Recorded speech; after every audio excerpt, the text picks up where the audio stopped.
दोस्तों, तो कैसे हैं आप। आज मैं मेरा जीवन का एक कहानी सुनाता हूँ। मैं एक बार मेरे दोस्तों के साथ थोड़ा घूमने के लिए निकल गए। आराम से बैठे हुए हैं, कोल्ड ड्रिंक्स पी रहे थे, चिप्स खा रहे थे, पूरा रिलैक्सेशन है, पूरा एग्जाम खत्म हो गया, बहुत मस्ती में घूम रहे। अचानक वहाँ पे शेर आ गया, रियल शेर। शेर आके मुझे अटैक कर दिया, हम दोस्तों के ऊपर अटैक कर दिया।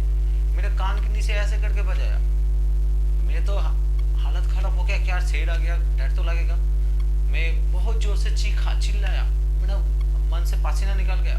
मैं लग रहा था मैं मर गया, ऐसा ऐसा कंडीशन आ गया था। मैं बहुत बहुत जोर से डर गया था। तब क्या हुआ, आजू बाजू में कुछ लोग अचानक से हंसने लगा मुझ पर। हंस रहे, मजा ले रहे।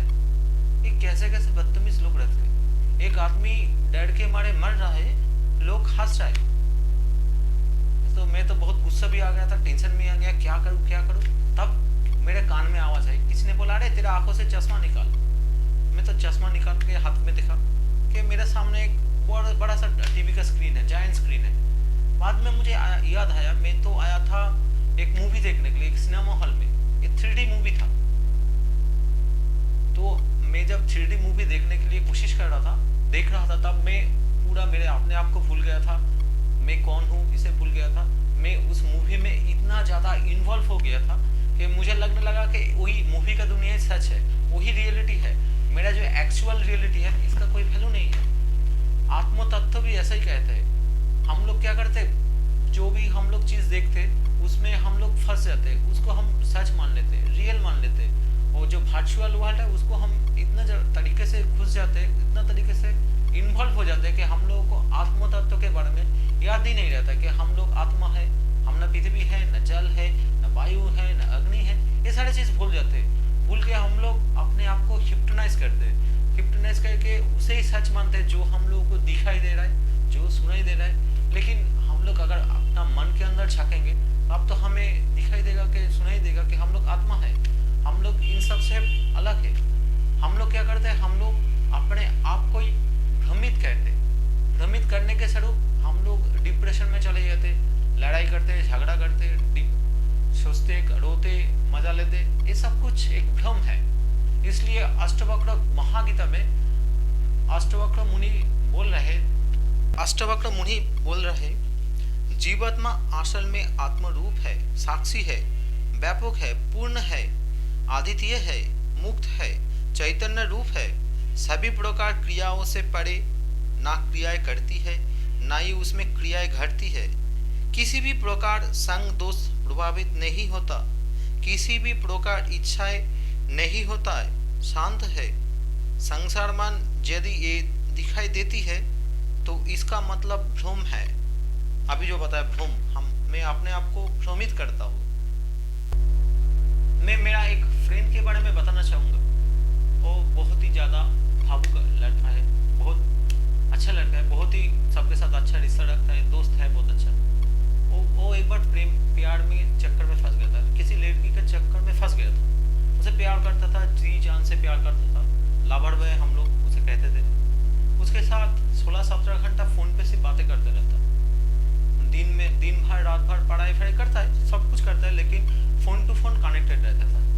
16 घंटा 17 घंटा, कभी कभी फोन का चार्ज डालने के लिए जितना टाइम जरूरत होता है उतना टाइम वो फोन पे चार्ज देता था, उसका फोन स्विच ऑफ रहता था। बाकी समय वो उसके साथ फोन पे क्या बातें करता था पता नहीं, लेकिन बातें करता था। इतना अच्छा प्यार करता था, इधर उधर घूमता था, एक साथ रहता था, सब कुछ खरीदता था।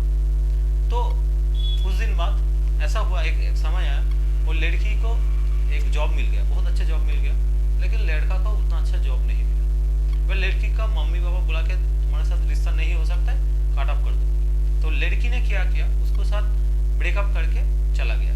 लेकिन लड़का ब्रेकअप नहीं कर पाया, बहुत कोशिश किया उसे मनाने की, उसके घर पे भी जाने की कोशिश की, लेकिन उसका रिश्ता नहीं टिका। लड़की चला गया। लड़की चला के कुछ दिन बाद वो फिर से अच्छा जॉब मिला था, एक लड़कों से शादी कर लिया, उसके साथ अभी बेटा बेटी है, अच्छा जीवन कट रहा है। जब प्यार कर रहा था पूरी तरीके से उसमें इन्वॉल्व था। जब भी उसको छोड़ दिया तभी ब्रेकअप हो गया, तभी लड़की सब कुछ भूल गया। That is called detachment. आप हर एक चीज करते हो, हर एक चीज देखते हो, हर एक चीज में इन्वॉल्व होते हो, क्योंकि आपको जरूरत है। वर्ल्ड है इसे वर्चुअल मानो, इसे हर इस चीज में इन्वॉल्व हो, लेकिन इसमें अटैच कभी मत हो। इसको अटैच होगे तभी आपका जीवन में तकलीफें आएंगी, तभी आपका जीवन में दुख आएगा, तभी आपका जीवन में खराब ख्याल आएगा, बुरा ख्याल आएगा। आपको डिटैच होना है, सब कुछ का वो चाहिए, करना ही है, लेकिन जब भी आप उसे छोड़ते हो वो सिर्फ आपका याद में रहे, लेकिन उसमें ज़्यादा इन्वॉल्व ना हो। आपने कमल का फूल देखा होगा, कमल का फूल जो है वो कीचड़ में पाई जाती है, पानी कीचड़ के अंदर पाई जाती है, उसमें सांप भी मिलता है, ऐसा केवटे, तो सांप उसे जकड़ के रखता है। वो पानी से जब भी पानी से निकल दे, उसका अंदर थोड़ा सा भी एक कीचड़ नहीं रहता है, पानी का एक बूंद जो भी रहता है वो धीरे धीरे गिर जाता है। That is called detachment. आप उसमें इन्वॉल्व थे, जब भी आप उसको निकाल दिए पूरा कहानी खत्म। तभी वो कमल का फूल के सिवा दुर्गा पूजा नहीं होता है। भगवान श्री रामचंद्र ने दुर्गा पूजा करने के समय कमल का फूल लिया था। इसे कहते हैं डिटैचमेंट। आपको डिटैच होना है, आपको सब कुछ चाहिए, सब चीज इन्वॉल्व होते, दोस्तों के साथ घूमते, पार्टी करते, बिजनेस करते, जॉब करते, सब कुछ करते, लेकिन आपका मन में जब तक डिटैचमेंट नहीं आएगा, आपका मन में जब तक वो भावना नहीं आएगा, वो ज्ञान प्राप्त नहीं होगा, तब तक आपका जीवन में दुख दरिद्रता कम नहीं होगा। आप जन्मों जन्मांतर के बंधन में बंधे रहेंगे, कभी भी इससे निकाल के आपको मोक्ष नहीं मिलेगा जब तक आप डिटैच नहीं होंगे। और अटैचमेंट होगा। मेरा दोस्त जो हुआ था अटैच हुआ था, इसलिए उसे जीवन में दुख मिला था। अगर वो सब कुछ करता, उसके साथ उसका मन में डिटैचमेंट का भावना रहता, तो उसका जीवन में इतना तकलीफें नहीं होता, इतना दर्द नहीं होता।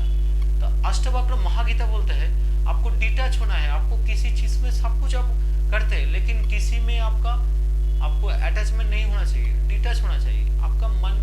आपका मन में इसलिए बोलते है मैं देही हूँ, इस अभिमान से तू जन्म जन्मांतर के बंधे से बंधा हुआ है। मैं आपको मन में बोलो मैं देहो नहीं हूँ, ये ज्ञान को प्राप्त करो। इस अभिमान से तुम सारे बंधन से मुक्त हो सकते हो। मुक्ताभिमानी मुक्त है, बंधा हुआ ऐसा अभिमान करने वाला सदा ही बंधन में बंधी रहती है। इसलिए संसार में एक बात कही जाती है, जैसी मति वैसी गति। ये अक्सर सा सही है। आपको अटैच नहीं रहना है, आपको डिटैच होना चाहिए। किसी काम के सिलसिले में एक गांव के अंदर गया था, रूरल एरिया है, कोई साधन नहीं है, ना बाइक है ना टैक्सी है या फिर कुछ रिक्शा कुछ भी नहीं है। मुझे एक गांव के अंदर 3 किलोमीटर अंदर घुसना है और रास्ता भी मुझे पता नहीं था, मालूम नहीं था। मैं पैदल जा रहा था। पूरी तरीके से मैं टायर्ड हो चुका, ये गर्मी का समय था, पसीना आ रहा था, मेरा पानी भी नहीं था, पूरी तरीके से थक चुका था। मुझे लग रहा था कि यार मैं नहीं जा पाऊंगा उधर, उससे आगे नहीं जा पाऊंगा, मैं बहुत टायर्ड होगा, क्या करूँ। बाद में कुछ देर बाद मैंने देखा एक मामू ऐसा करके सिगरेट पी रहा है, 2-3 सिगरेट एक के बाद सिगरेट पी रहा है, कुछ किताब देख रहा है, कुछ देख रहा है, कुछ बहुत मजे से है। मैं उसके पास गया कि बोला भैया उसको मुझे पता तो ये राजापुर कैसे जाना है। वो मेरे बात को ध्यान ही नहीं दिया। 1 बार पूछा, 3 बार पूछा, 5-6 बार पूछा, मेरे उसके सामने जाकर पूछा, कान के सामने, उसने कोई वैल्यू ही नहीं दिया। मैं और ज़्यादा फ्रस्ट्रेटेड हो गया, क्या करूँ। मुझे लग रहा है कि आप और नहीं होगा, शायद मेरा हार्ट अटैक सांस स्ट्रोक भी हो सकता था। मैं क्या करूँ, फ्रस्ट्रेटेड हो गया, उसको इग्नोर करके थोड़ा सा वॉक करने की कोशिश किया। 1-2 पायर गया, तभी वो मामू मुझे बोला अरे भाई तुम सीधे जाओ, सीधे जाकर लेफ्ट, उसके बाद राइट, दाएं जाके बाएं। मैंने उसको पूछा क्या भाई आपको पास में 10-12 बार पूछा कि बोलो कैसे है, आप तो मुझे नहीं बताया, क्यों नहीं बताया, मुझे बोलना था तब मुझे आसान होता। वो बोला तुम तो इधर मेरे सामने खड़े हुए थे, तुम तो चलने का कोशिश शुरुआत नहीं किया था, तुम कदम नहीं बढ़ाया, तो मैं क्यों बोलूँ तुमको। तुम अभी कदम बढ़ाए तभी मैं तुमको बताया, अगर तुम नहीं कदम बढ़ा था तुम इधर ही बैठे रहते, तुम मर भी जाते, हम तुमको कुछ नहीं हेल्प नहीं करते। इससे मुझे एक सीख मिला। इसका मतलब है जब तक आप खुद का मदद नहीं करेंगे, आप खुद से कोशिश नहीं करेंगे ज्ञान को प्राप्त करने के लिए, खुद से आपका स्टेप नहीं लेंगे, तब तक आपको उस ज्ञान आपको नहीं मिल सकता है, तब तक आपको मोक्ष नहीं मिलेगा। आपको ज्ञान प्राप्त करना है, किसी चीज में सक्सेस पाना है, आपको जितना भी तकलीफें हो, आपको लग रहा है कुछ नहीं है, फिर भी आपको जाना है, कोशिश करना है। जब तक आप कोशिश नहीं करते, जब तक आप ज्ञान को प्राप्त करने के लिए स्टेप नहीं लेते, तब तक प्रकृति आपका हेल्प नहीं करेगा। आपका जरूरत नहीं है बहुत सारा बहुत बड़ा मदद की, बहुत हाई लेवल का स्पिरिचुअल या फिर बहुत कुछ भगवान का आशीर्वाद, ऐसा जरूरत नहीं है। आपको प्रकृति आपको मदद कर देती है। आप जब ज्ञान प्राप्त करने के लिए कोशिश करते तो कुछ जानने की कोशिश करते, इसलिए आपको ज्यादा से ज्यादा समय आपको अष्टवक्र महागीता को सुनना है, उसका किताब को पढ़ना है। अगर आप पढ़ नहीं सकते तो उसको सुनिए, बार बार आपका मन में सुनाइए, दिमाग में जितने बार सुनाएंगे आपका मन में छवि बढ़ जाएगा, एक वीडियोग्राफी बन जाएगा। तब आपका मन खुद से बोलेगा मैं ही आत्मा हूँ, मैं ही सब कुछ हूँ, मैं जो ये ब्रह्मांड जो भी देख रहा हूँ ये भ्रम है।